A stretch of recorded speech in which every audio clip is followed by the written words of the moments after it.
Ibang-iba talaga ang galawan ng mga lalaki kapag magjowa pa lamang. Lagi kanyang tatanungin, kamusta ka?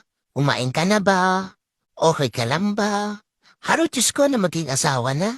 Di man lang ako matanong kung kamusta na ba ako, kumain na ba ako, kung may pera pa ba ako. Ano na, wala na akong pera. Hay, tandan-tanda ko rin kahit ako makakalimutin na. Ang sabi niya ay kapag ako ay napangasawa niya, gagawin niya daw akong reyna na kanyang palasyo at siya daw ang hari. Abahala, grabe naman palasyo to. Laging makalat. Pero totoo, ako talaga ang reyna. Reyna ng hugasan, reyna ng labahan.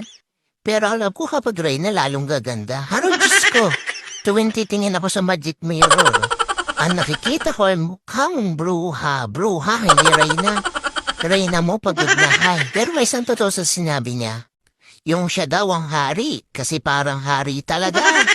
May tagahanap ng brief, may tagatimpla ng kape, may tagahanap ng mga gamit sa bahay. Sana parang bisita lang lagi sa bahay, di alam kung kasa ng mga gamit. Wala po lang talaga na ganito. Cheer! Prankster!